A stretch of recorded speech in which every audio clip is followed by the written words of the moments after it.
Welcome to this podcast, Holistic Creators, where we share our unique and universal stories about shaping the future for the 4 Ps: people, planet, purpose, and profit. My name is Swanette. I'm a mental coach and your host of this show. My intention for this show is to inspire you on your path to a holistic future. So welcome. Hello, welcome to my podcast, Holistic Creators. My name is Swanette and I'm your host. Today my guest is Kirby. He is the best in the world at expanding your greatest strength everywhere. So you can integrate your past, present, and future into right now. So you can crack open your greatest obstacle, get the puss out, and merge it into your life's greatest contribution. So Rob, welcome to my show. Thanks, Swanette. It's such a pleasure to meet you. I've been looking forward to this. And I know from previous conversations that we have a lot of common interests, so this should be a lot of fun. Absolutely. And it is my curiosity as well that is driving me through this interview. And I really want to understand, you have more than 30 years of experience in the field of personal growth and helping people to really step into their true authentic self. And yeah, let me understand, what is your passion about that and how did it started? Okay, great. It's interesting. It started as a teenager, and my next door neighbor was head of engineering for the Southern New England Telephone Company. I grew up in a small town about an hour north of New York City. And he was kind of a grumpy guy. He had about 7 cars working on them. He goes, "I'm not interested in personal development. They made me go to this self-esteem course." So he gives me 6 cassette tapes. I'm like 16 years old. And I've listened to him on the cassette over and over and over again. It changed my whole life. Just 6 hours of cassettes. And I had no idea that that would be my whole future. But that gave me the confidence in sports, to do better in school, socially. So that was the foundation. And then I've never really stopped looking into personal development. One of the things that helped me was, besides sports, having coaches and mentors, was that when I got out of university, I was hired by a large corporation, and I felt very blessed because my boss was about to retire. He was in his 60s, and he saw, in spite of my shyness, my chronic shyness, he saw potential in me. He sent me to Dale Carnegie, and I was 21, and most of the students were between 30 and 45. I was terrified. I had to get up every week for 14 weeks and give a 3-minute speech. And it was a disaster for me. By the end of the 14 weeks, all the students voted me the most improved speaker. So then the boss found out. He sent me to Advanced Dale Carnegie Sales. Then Toastmasters comes to the corporation. I jump into there. And then in 8 years, I got 4 promotions in a Fortune 500 company, just from learning the confidence from the inside out of public speaking. So that was the launch pad. I had no idea that in future I would go into alternative and spiritual things as well. I had no idea what was coming. Yeah, wow. It started in the times when we had still cassettes and the recorder. So a long time ago. I can remember, I'm as old as well, but yeah, wow. So really to see that from the beginning, you said you were 16 years old, you already started to see what kind of changes can happen when you really step into, overcoming your obstacles, when you kind of stretch your comfort zone and really step out. And you said you were shy. We can't imagine that, but now see, so confident speaking here, yeah.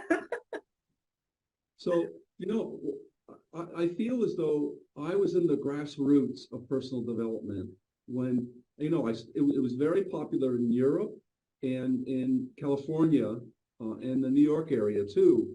Most of America was very conservative, like the Bible Belt and all that. They would have no part of it.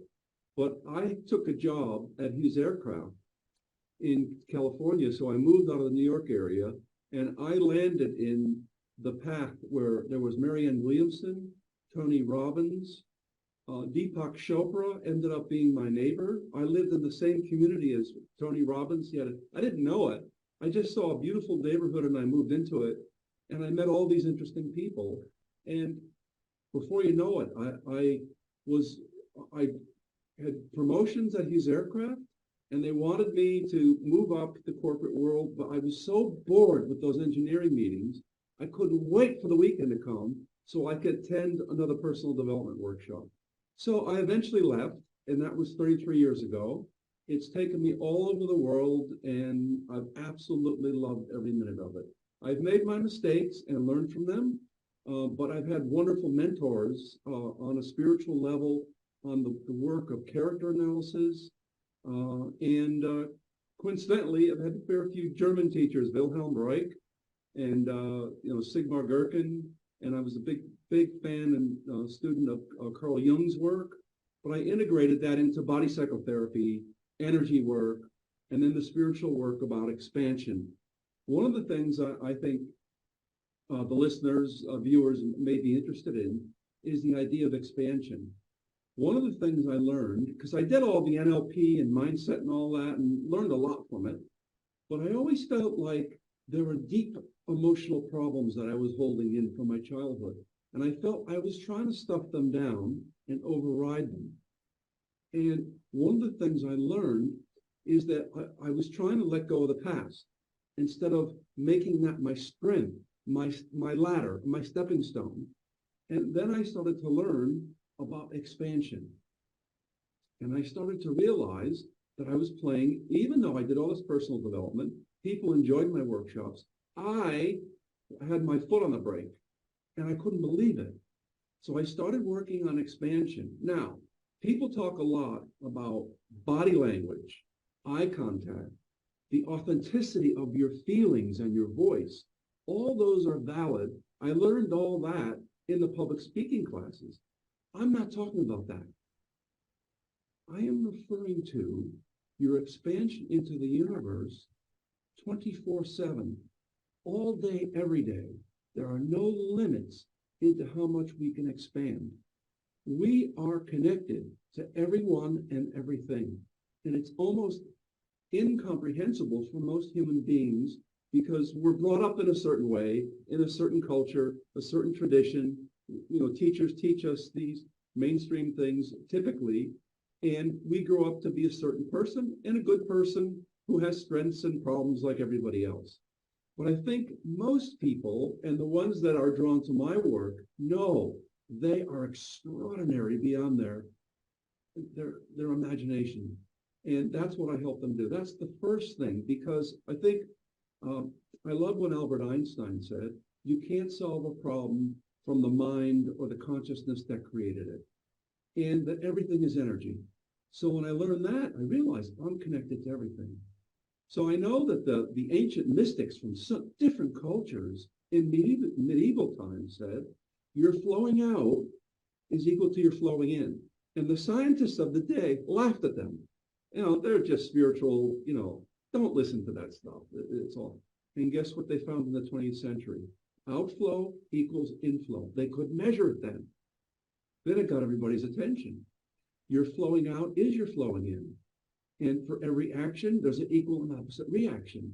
So if we're connected to everything, our physical posture, in other words, Swanette, the way we sit here, sharing with each other from the other side of the world, is so extraordinary, and we're affecting each other. Your presence is affecting me, and my presence is affecting you. And those people who choose to listen or view this in future will be affected by it if they're willing to go with the flow. In other words, I will always say whenever I go to a workshop, I cut my head off and leave my ego at the door, because there might be someone in there half my age who's going to say one thing in that workshop that will change my life. So I'm always open to let go, detach from what I know, and find a more truthful, deeper way. But anyway, to that other point is, once we expand beyond this certain vibration that we have, then we can do things that we never thought possible. Then we could literally have the past and the future join us in the here and now. Because a lot of people, a lot of friends I had over the years, that they study with gurus. I totally support that and support them. Most of the gurus say, or meditation teachers say, we want to, breathe and become very calm, to live in the present moment. Well, the present moment is gone in a split second, and it's attached to every other moment. It's not only attached to our first breath in our mother's womb, it's attached to our ancestors and epigenetics, going back at least 5 generations. I think it's probably more when we do more research, and also into the future. So there's a space that we can get into when we expand enough that the past, present, and future are all happening now. And of course, we can't change the past, but we can change our perception of it. And right at this point in my life, I see everything that happened, and there were some painful things, some deep, deep disappointments, betrayals, hurts, just like you, we're just human, our families are human, and so forth. And I see them all as lessons. No mistakes, because I used to be really hard on myself and beat myself up all the time. And I thought, there was nothing to gain from that. So my view now is way more expanded about the past. And I can quickly project the present moment, which is gone in an instant, into the future and say, it's all happening for a reason. Everything that happened in the past. And I know my ancestors affected me, because I had certain beliefs that growing up, that I have disavowed now. They were passed on to me genetically. And so that's what I think is most exciting. So that's like a really good starting place, because I know over the years, so many of my clients have come from therapy where they have scripts of medication, and young people in their 20s or younger. They have medication for depression, for anxiety, for this, for that. And what I decided to do, not be irresponsible, not be a flaky alternative left-winger. I want to do it the right way. I call the psychiatrist and I say, this person wants to get off the meds, but I want to do it in a very respectful way to you and to your patient. Would you work with me? Some say no, but believe it or not, a lot of them say yes. So I've gotten a lot of people who are on medication for psychosis, and they are on 15 milligrams a day. You're like a zombie. If you do the work that I'm describing, the body psychotherapy, I haven't got into the character analysis yet. I started with expansion. So a lot of people will try to expand and they lose themselves. And it's called mental illness. They just need to be grounded into this moment and pull everything that's happened in. So I go from 15 milligrams down to 12, then down to 9, checking in with the doctor, and then go down to 6 milligrams and 3. And then, I don't rush it. This could happen over a couple of years. And then the patient might say, he or she might say, all right, no more meds for me. All right, let's give it a try. They drop the meds, and then like a month or two later, they start having terrible nightmares. They're really anxious again. No, let's go back to the 3 milligrams. Now, it's a total success, because the 3 milligrams stabilize them from going off the rails. The 15 milligrams, they had no life. They were just zombies. They were numb. They couldn't feel. They weren't excited about their future. They couldn't feel their heart, their passion. So this is one of the things I know, like in the Western culture, we're medicating everyone. I know the New World Bank said, at the rate we're going with pharmaceuticals, this was in 2010, by 2030, that half the men, women, and children will be medicated by 2030. And now we're just 2023, and we're over 40%. 40% of men, women, and children are on meds. So that makes me very sad. And that when at 2010, I said, I am going to fight this. I think medications are great in the right circumstance. Some people are so mentally ill, extreme bipolar and psychosis and all that, they need the meds. It gives them a life. I'm not against it. I'm against the quick fix solution for mental illness that's going on throughout the world. So that's why the alternative work that you do and the spiritual elements and the work that I do, I absolutely love it. It's, I wake up every day excited because I know that I'm going to help people, and I have an expanded intention to do that. Yeah, so true. And I absolutely hear you, that so many people right now are also in the stage that they don't know what is going to happen in the future. It is becoming such a chaotic time, so to say. And like, often I listen to people that have this idea that the past will be like the foundation of will go on in their future. But this is a concept of a linear time. And this is a concept of that I think you can rewrite your past because even with tools like NLP, you can rewrite it. But still, it's important to see what are the experiences we had, important for what are the learnings and how did they form us as a human being with bringing out our gifts, for example. For me, it was definitely like I had, as you said, also moments of pain and hardship and traumas. And if I wouldn't have had them, I wouldn't be the person I'm right now. I wouldn't be clairvoyant and precognitive because this was part with the experience of the near death. Yeah, it only happened because of that, and it was necessary to open my sixth sense. Yes. And, Yes. yeah. What you are. It was essential. Yes. Yeah. So what I see is, okay, now you're speaking about this expansion and speaking about how people can from inside out create their life and also change what has happened, or like the continuum of the past into the future. Right. Can you continue a little bit more about this concept of expansion? Yeah. Yes. So I think that the expansion I do there's physical exercises, and I'm sure you're familiar with bioenergetics and Reichian therapy with character analysis. What I do is, it's not one size fits all. So I have no problem with meditation teachers, yoga teachers. I have many students and all that who are those types of people, and I support them with my whole heart. What I like to do is give an exercise program for each person individually based on their character structure. Where are they overcharged in their energy? Is it their neck? Is it their stomach? Is it their upper legs? Because this is what's stopping the expansion. In other words, to the degree that there's an overcharge in any area of your body, your breath will be shallow. And to the degree that the energy flow is unimpeded through the entire body, allows us to take much deeper breaths, connect with the deepest part of our heart, intuition, soul, spirit, whatever you call it, and then bring that out. Because we know from scientific research that the heart is 100,000 times more expansive and powerful than the brain.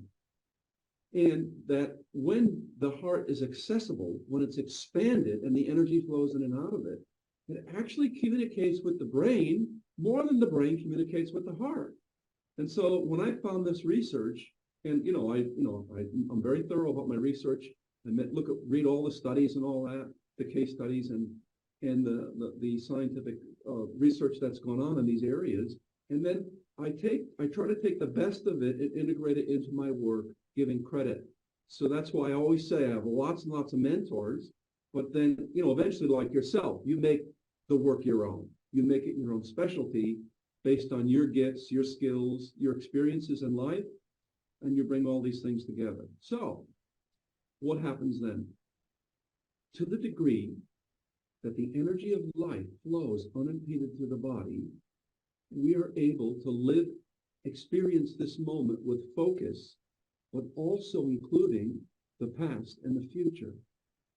So there's body energy exercises, there's breathing exercises, and they take 10 minutes a day, but each person needs to know what they are. So I work with groups, and then people who have certain blockages, I'll put in one group. And so there's 5 different main character structures. There's also character structures in Reichian, the pure Reichian work. But I've studied all these now since 1993. I just absolutely love them. And so the exercises, each group will have a leader who is on my team, who will show them the exercises. and I'll have someone demonstrate each of the exercises, which ones to stress for you to focus on, and which ones would not help certain people. Certain people have a tendency, they're incredible channelers, they're clairvoyants, and their mind is open, but one of the things that happens is they lose touch with the earth. They lose touch with their heart. So I don't want them doing exercises where they're lying down, where they're going to leave their body. My job is to say, keep that channel open, but let's pull you into the earth to get energy down into your feet, because they tend to have cold feet. I'm just giving one example. There are many examples. So when their breath is expanded, their exhale brings energy all the way down from their head into their feet. And they tend to breathe, through their mouth. So we want to get them breathing right down into their stomach. And then they have the best of both. They open up their heart, which of course tends to be fragile. They channel all the spiritual brilliance from the cosmos that help people. They actually know many times what other people are feeling. But until we shift them, they're feeling the other person more than they feel themselves. So I want them to know first and foremost what I'm feeling, and then I can connect on an easier level, a more effortless level, with their students and clients and all that. And it's interesting because Dr. Valerie Hunt, one of my mentors, she was a professor from UCLA. She was 80 years old when I met her, still traveling the world. I thought she was in like 60. And she was given $50 million to do research on the human energy field. And then when I met her, she mentored me, and she asked me, would you listen to my 10-year vision? And I'm 40, and I'm like, why does someone 80 years old have a 10-year vision? She lived into her 90s and traveled the whole world, lecturing, teaching, and she did all this research. And one of the things she found with Barbara Brennan wrote Hands of Light, like the best healing book I ever read. And they did this research at UCLA, and guess what they found out? Within an hour, the students take on the energy of the teacher, the healer, the therapist, the professor, the clairvoyant, for example, someone like myself who teaches not only personal development, but public speaking and leadership and all that. I know they are taking on my energy, and they're with me for 10-hour days. So I have a responsibility to be totally grounded, totally focused in my heart. I prepare an hour before I start a class. Some of my classes will go 8 to 6 p.m. So it's a long day. It's 10 hours. But I'm up at 6 in the morning doing the exercises, getting myself ready. Because if they choose me as a teacher, they're taking on the best or the worst of what I'm putting out. So when Dr. Hunt and yes, Barbara Brennan I met Barbara Brennan too. It was quite interesting. She was speaking in Los Angeles, and the work was so incredible what they did to bring together with what in the early days it was mostly men, and then later in my generation, all of these extraordinary women came out with this fabulous stuff, and I include you in that. So yes, yeah, it's quite exciting. I want to give you your listeners as much as I can in an hour, but I could talk for 10 hours about it. I love it so much.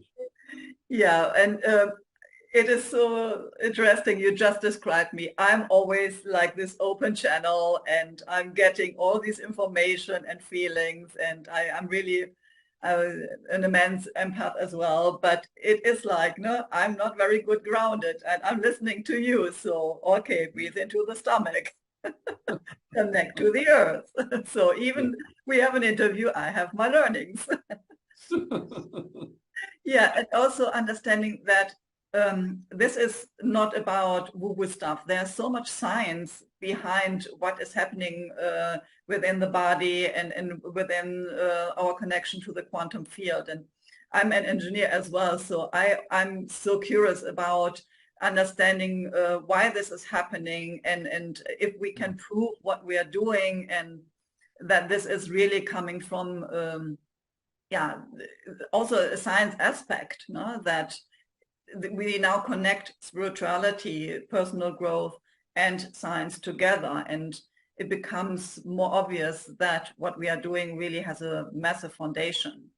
Absolutely, absolutely. And you know, one of the things that I love is working with entrepreneurs and CEOs. And I guess what saddens me, you know, since the COVID lockdowns, Berkeley, which does a lot of research, distinguished university, said that 72% of the research they've done of people who are entrepreneurs with large teams or corporate leaders and CEOs are suffering from mental illness. I would so much like to bring them to the work that you and I do and others do. Get them grounded, get them into their heart, into their center, because they're overwhelmed. The things are changing so rapidly. There's pressures coming from government and all over the place, and they can't cope, and you know, they need help. And you know, I think what happens is they end up going to the doctor and they get a script, and then they just numb out. So these are, I think, where people like you and I can really make a big difference right now. We'll start at the top, and then if they want that, then we could teach their teams, and it could flow down to different parts of the corporation or the business, because we need healthy businesses now to keep the words solid and strong. Business leaders have a huge impact on the entire world, and so I think they need our help. You know, besides everybody else, besides you know, moms and dads and everybody else who wants our help, I'm all inclusive. But I made a big impact with the leaders because I know the leader's energy, his or her energy, flows to the entire team. And then that flows down and flows down, depending on the size of the organization. So I think it's very exciting. So that's why I start with the expansion. I free them up, I ground them, I try to increase the depth of breath, because the breath of life gives us our connection to heart and intuition. And what we tend to do is to hold our breath and we go into our head.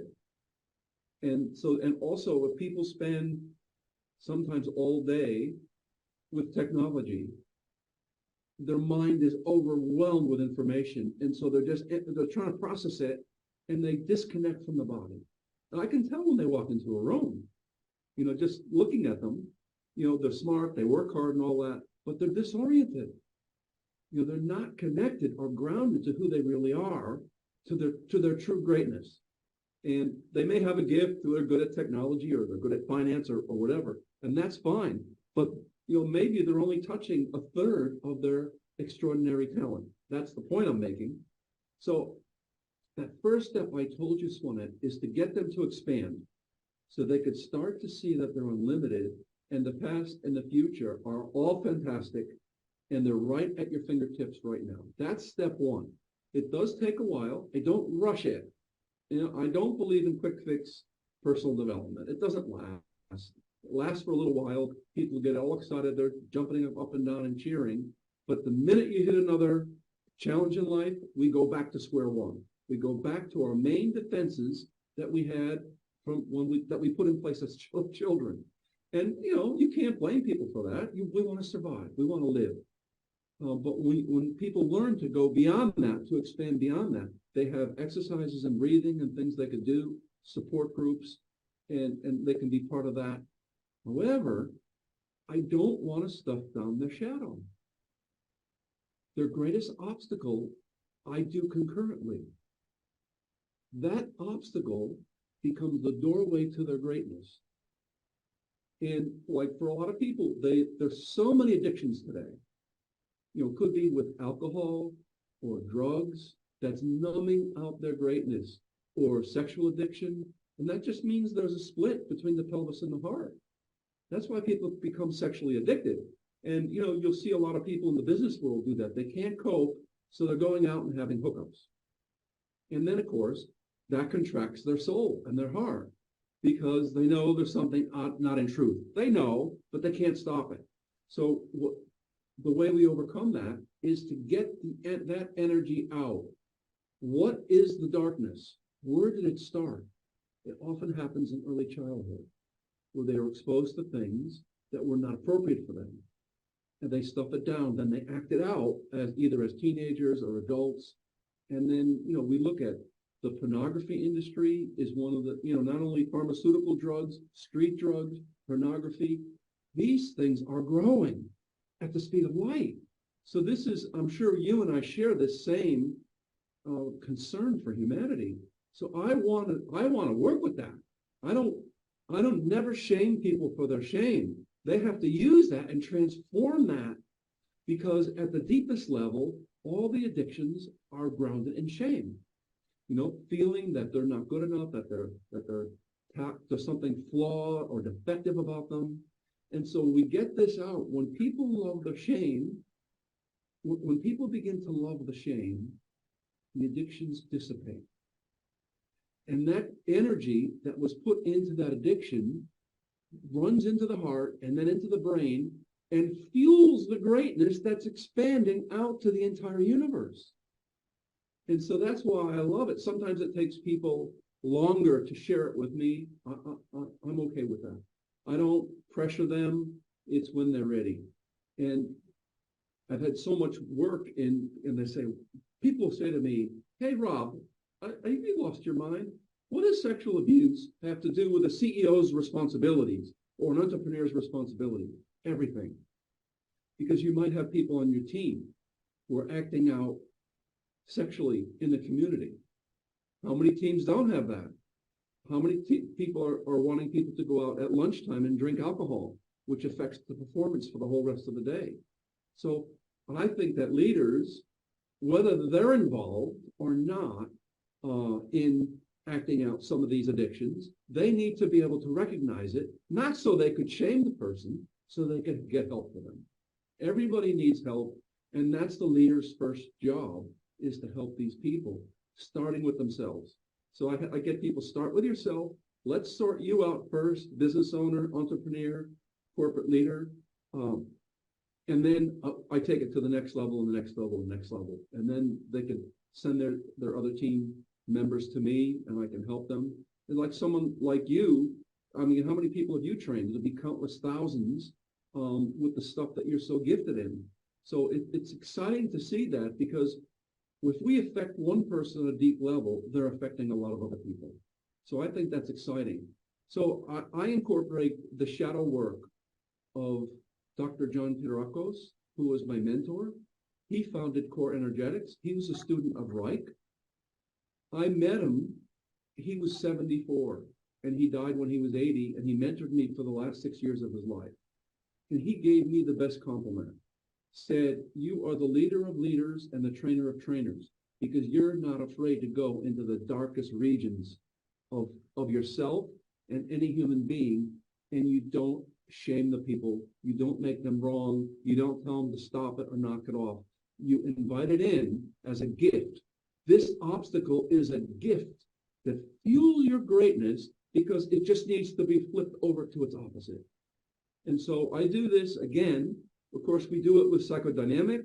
Where's the link to your early life, to your adolescence or childhood? And then we go into the body, see where it's held in the body, and then we release that energy, and then we integrate it at the end. And then they have exercises to do afterwards to work on there's going to be a temptation, right, that to fall back to the addiction. That's human nature. So we've got to be able to transpose that, transform that, so they transcend it, and it goes into the expansion of their light and their greatness that we enable them to bring in. So I think that's, if you wanted the essence of what I do, it's expanding the great things you're already doing, because most people can do extraordinary things already, but they have no idea, if they expand, how much further they can go. That's only the first step. And then concurrently, we're going to work with the shadow. And in increments that individual is ready, I will go deeper and deeper and deeper. And they're always in charge. I don't tell them what to do.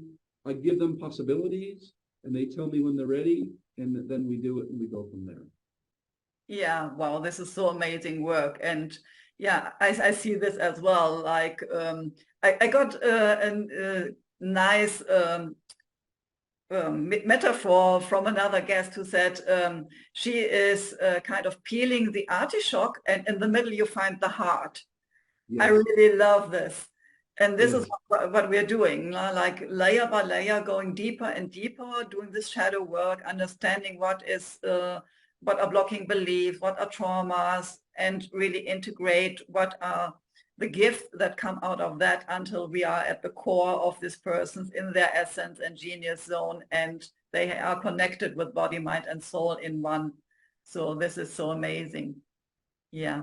Can you give us some examples? Because at the moment, this is the concept, but I'm sure my audience would also see what are examples of people you work with, and what was the starting point when you started working with them, and how did they overcome their own challenges?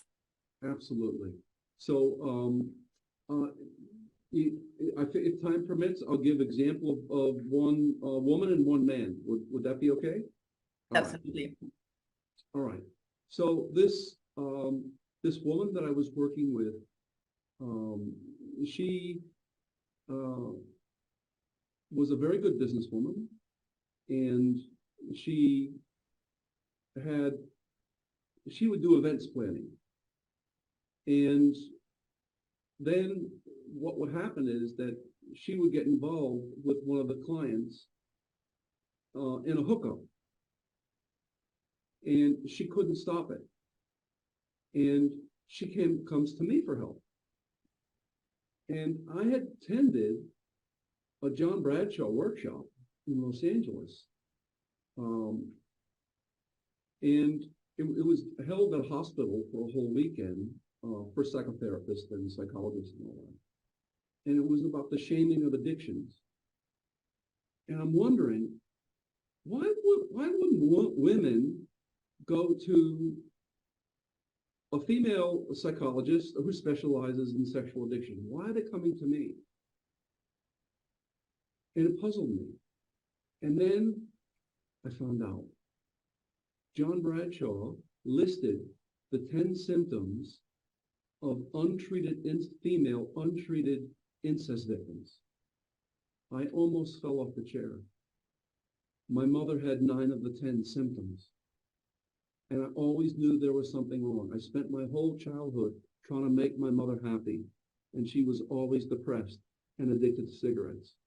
And when I got back home from this, back in Los Angeles, I called my mother in the East Coast, and I said to her, "Tell me the truth, Mother. Were you sexually abused?" She goes, "No, I wasn't," and she hung up. And I knew then that she was. And so I felt, well, I'm holding a space, a loving space, trying to make my mother happy as a child. Of course, a child can't make his mother happy, but I tried, because children love their mothers and fathers. So because of this, I could reach out. And with this woman, she had a good business, I would say. She was very smart and very attractive. And I always wondered, why doesn't she have an extraordinary business? She was funny, and I think she was early 30s at that time. So then she came to me, and okay, we worked on it, and with the process that I just told you. And what she had is, in her shoulders was holding a lot of energy. And that is from betrayal. Who was she betrayed by? Her father. And her father owned a bar, and he let her go into the bar when she was too young, because she wanted to be with dad, and then inappropriate things happened in the bar because she was a young teen and very pretty and all that. So she was a target, and so this thing happened, and she stuffed it down. So I gave her the freedom to let out her rage at her dad, and we did this in a number of sessions. Then she brought it into a group, a healing group, and she let it out, and everybody supported her and loved her, and she transformed it. There was an enormous split between her pelvis and her heart and her head. So we connected, we worked on the throat chakra, and by getting the rage out, her throat chakra opened up, and she became much more organically authentic in her voice. And then the split between her pelvis and her heart was healed, and she walked into a room like this radiant woman. And she used to walk into the room like a seductress. She didn't want to. She didn't even know she did. But she would attract the wrong kind of guys who weren't after her heart. But then after that, two things happened. She fell in love with an extraordinary guy and went off and got married, had a family, and her business exploded. And the business, she went into dancing and healing and brought different yoga exercises and some of the bioenergetics that I taught her, and created this extraordinary business for herself, still booming to this day. But I think, I admire her because it took courage for her to bring that to a man. And, maybe I was her father's age. I don't know. I forget the specific details of it. But that would be difficult for anyone. And so that's one example. That's a very common thing. And she's so smart and so charismatic. She can do whatever she wants now because she's free. And she doesn't carry that shame anymore. She's not holding it down. She's streaming energy through her body. And, she's just a dynamic young woman. So was that the kind of example that you were looking for? Yeah, absolutely. Because I know that a lot of people have kind of these experiences. It could be sexual abuse or any kind of trauma, like feeling abandoned. So, and they, or as you said, trying to help being the connector, or the one that is always making the family happy. So these are common things I also hear from my clients. So yeah, this is one of a great example. Absolutely. Okay, cool. Let's keep going. I'll give you an example of a guy he was in his 40s at the time. He had a good IT business, and he and his wife, they met as meditators in an ashram upstate New York, and they fell in love and got married, and so then they moved out of New York back to a city where they wanted to live together. And he started his IT business, and it went well. And they both had a deep passion to help people in third world countries get jobs. And so they started with 5 employees, and they had 10, 12. And they brought these people in, all from a different foreign country. It's better not to mention the country. And the reason they brought from this country, because people loved IT, and they needed IT programmers. And so what happened was there was someone, a disruptor in the group, who was turning all the other employees with lies. This guy was obviously a narcissist, and conned him into hiring him.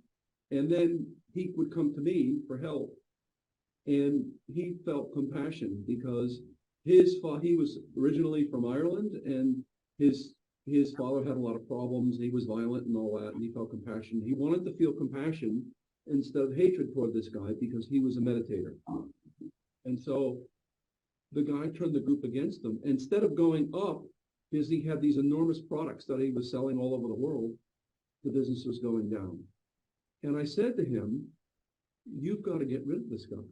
He goes, "Oh, no, I can't do that. Compassion, I'm going to meditate for him." I said, "No, sometimes meditation doesn't work if people aren't the right fit." And he's not the right fit. And he did a lot of work. He really had to empower to bring up inside himself that he was very angry still at his dad. And he turned that anger in on himself. So he was punishing himself by allowing someone to destroy his business. And as it turned out, they found out there was another guy colluding. So there were 12 employees, but 2 were trying to, because a lot of times he had to go visit big customers and all that. He'd be gone for a day or 2. And the productivity in his little company was going down. So guess what? it took a while for him to work through it. Expansion, transforming, the character structures that were his vulnerability, that he felt responsible for other people, and he felt he had to rescue everyone, to rescue the whole world. I said, that's God's job, to rescue the whole world. You have to take care of your family. You got young kids. So he fired the guy, and on the Monday, so he fired the guy on a Friday. On Monday, the other guy knew he was next, and he quit. The whole attitude changed. The business exploded. He, in the next 3 years, went up to over 20 employees, and the business had doubled. And now since then, that was a few years back, the business has tripled. And just an extraordinary man with great integrity, but he didn't have any boundaries. And so certain character structures are lacking in boundaries. And my job is to put those boundaries in, get them grounded, get them to know that they have the ability to say no. They have to be able to not tolerate disrespect. He is the owner. He is the employer. And so he didn't have any of that mindset. It was just meditated all away. And I'm a meditator myself. So continue your meditation, follow your guru. It's all good. And then he talked to the guru about it. And she said that some people have mental illness, and you're not going to be able to help them with meditation. They need to be responsible and get help for their home. So she commended him for what he did. And so, it was an incredible outcome.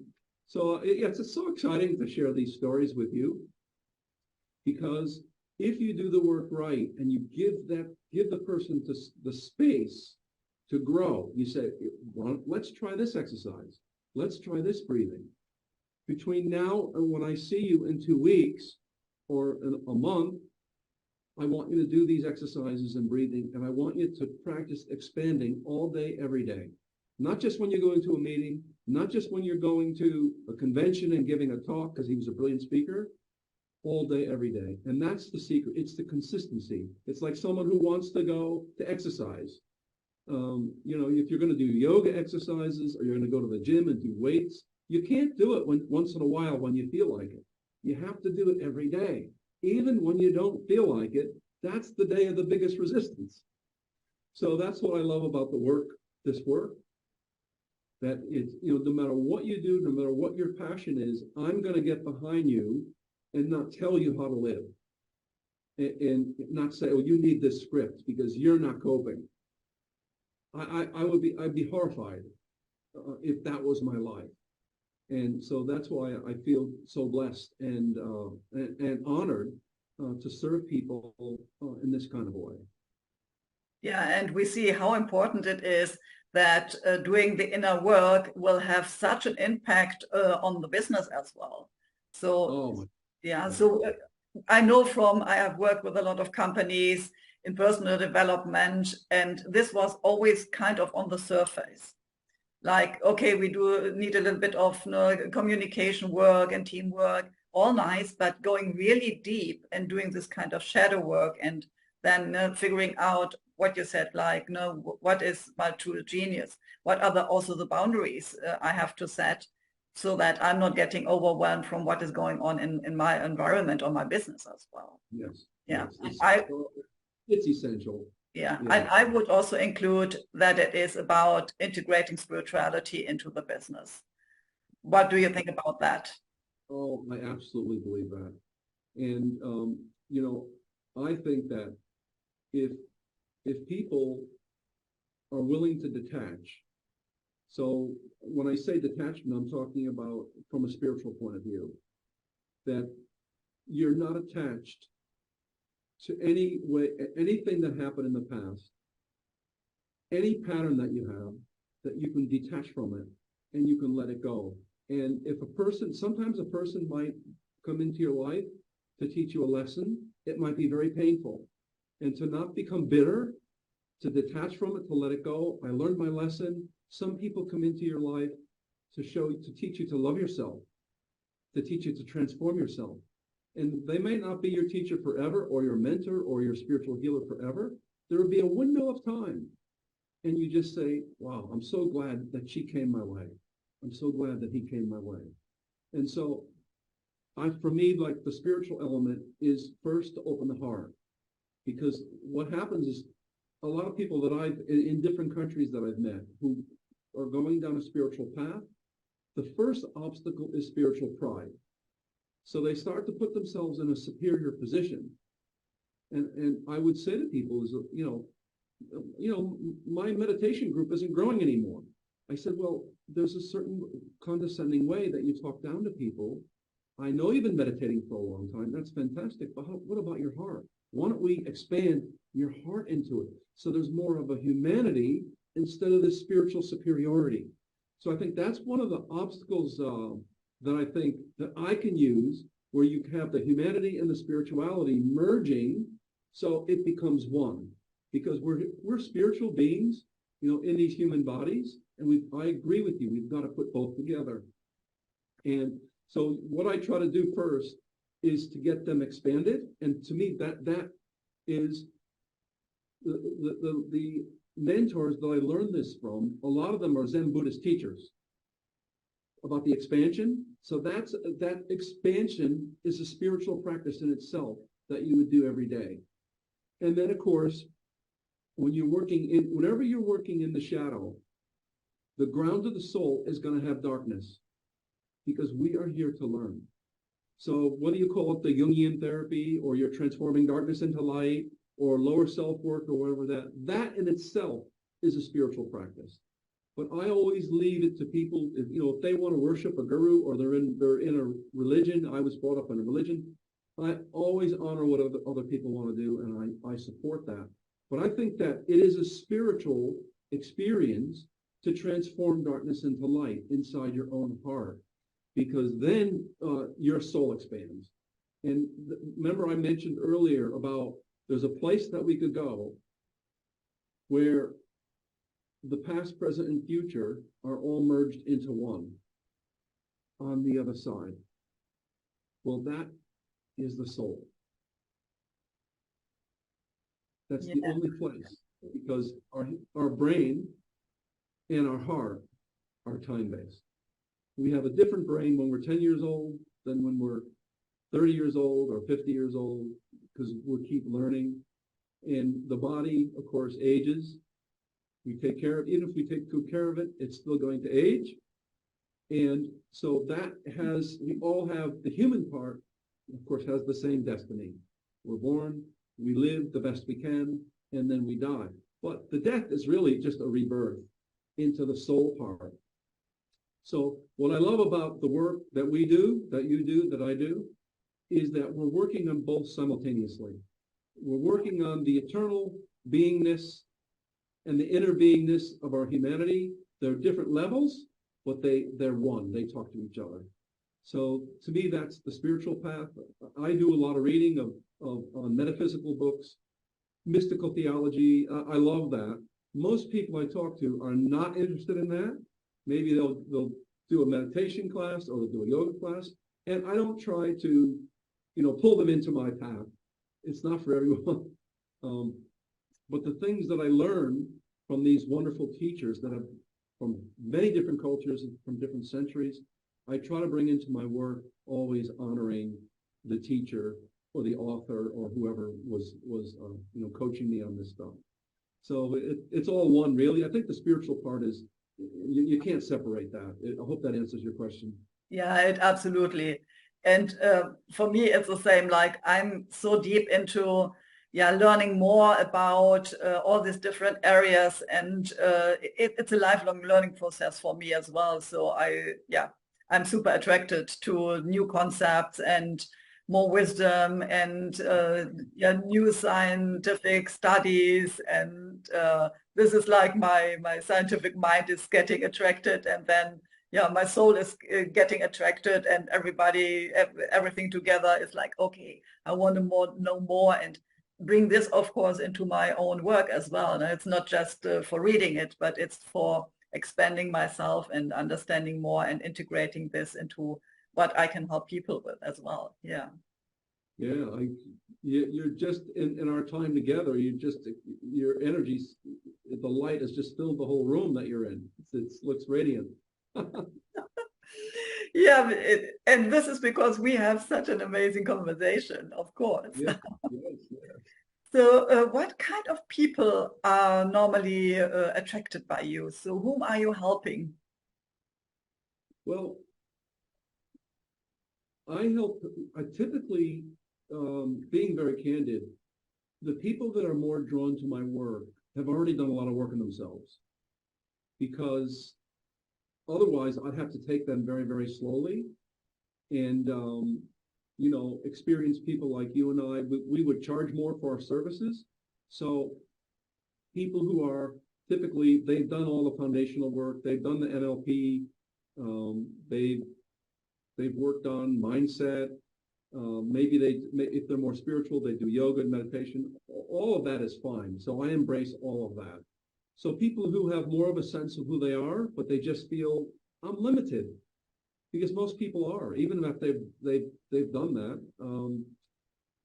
And I think, look, I know Tony Robbins and Joe Dispenza. These are all amazing people. I admire them. But remember, they're teaching the foundational stuff. You can't teach advanced stuff to people who are walking in off the street. And they have huge audiences of people who are, oh, I heard about Joe Dispenza. I heard about Tony Robbins or Maryanne Williamson or whoever that might be. These are the great, and Deepak too, the great foundational teachers. I think people like you and I are here to take those people who have a good foundation of personal development, spiritual development, business development, and say they're ready to go to a new level. So those are the people that I typically draw. Regardless of what country those are the people that I attract. Someone who's ready to go to the moon and back. They want to expand, no holds barred. They want me to challenge them. As I said, I don't do it in a shaming or mean, nasty way. That's not my nature. But if a person's ready, I'll say, hey, what about that? Is this a blind spot for you? Think about it. Might be. And then they'll come back and say, hey, I thought about it. First I wanted to get defensive, but then now I realized that you were right. And so, yeah, let's work on this. Let's do that. So typically that's what I attract. But a lot of times people will come to me, they'll email me, and I can refer them to one of my graduates and students and things like that. Yeah. If they've never done any work. So yeah. I don't reject it. I try to, depending on where they live, try to connect them with the right person. Yeah, so you're working online or in person as well? I do both. Things are beginning to open up. It was difficult for a few years there. I love working with groups, and I love working with groups online. One of my students she's an amazing Chinese lady, and she did for 3 years, just did all my events over and over and over again. Then she's starting a business because she wants to bring the work to China, to her home country. And so she had me, and I never had translation before. So I thought, I was quite nervous as how is this going to work? So everything I said, she translated it to Chinese, and then they would, of course, answer her, and then she would translate it into English. But it was typically a 3-hour event. It was on for 5.5 hours. They didn't want to get off the Chinese. There were 15 Chinese on Chinese people, men and women, and they absolutely loved it. I can't believe this is working. I was blown away. So I like, I work with a lot of course, I'm American, but I've worked with a lot of Europeans and Asians and Australians and people from New Zealand. And then, all over California and New York, and people who are open to this type of thing. Canadians, Latino people. So, yeah, I've gotten around the world a little bit. But typically, I'll start online and work with someone, and then they might want to join a group that would be online. If it's possible, include them in a live. That's where I really come alive. Really, it's really passionate. You could be more explosive, when you're there with people. You could let your energy fill the room, because I don't want to overwhelm them on Zoom. Yeah. Yeah, and I'm sure people are now absolutely interested to get in contact with you. So how can they reach out to you? Where can they find you? Okay. Okay, I think one way is to email me direct. So it's robert@robertkirby.com. That's Robert Kirby, Kirby. And my website is the Rob Kirby, ROBKIRBY.com. The Rob Kirby. Because there's a lot of Rob Kirbys, and that I distinguish it because I'm the Rob Kirby because I'm the only one who does this of all those Rob Kirbys. Yeah, I will put the links in the show notes. And I know that you have written some books. So can you let us know about where can people find your books? What are the topics of these books as well? Yes, I will send you an email today with the name. There's a lot of books, but the more recent, more pertinent ones to this conversation, I will send you the names and how to get a hold of those books where they can buy them. Yeah, perfect. So I will put then the links as well in the show notes. That is easy for everybody to reach out to you to get the books and go deeper into this topic and learn more. And one of the things I just forgot, there's a free ebook on my website, therobkirby.com, and it's called The Complete Truth. It's only 19 pages. It is a workbook. And what I found is a lot of times we have blind spots where we have certain key areas in our life that are not in truth. And if you just drop those patterns, you can drop them, or I could help the person if it's very deep and severe. But a lot of people can just shift from doing the workbook and reading it. They've told me that their life has changed. So it's free. You just put your email address down and you get an online version immediately. Yeah, wow, amazing. And now, last but not least, is there anything that I didn't ask you and that you want to share?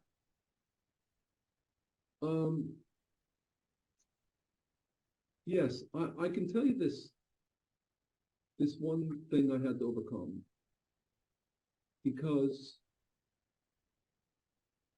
our beliefs many times prevent us from being extraordinary.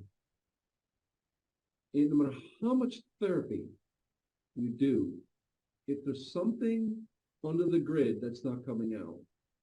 And so what happened to me was, of course, I think I mentioned earlier that my poor mother, may she rest in peace, was a good mother, but she had addictions, and I found out later in life that she had sexual abuse.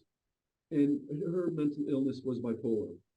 So I didn't know if when I came home from school, if I was going to have milk in her famous brownies, or she was going to explode at me for no little reason and call me stupid, stupid, stupid.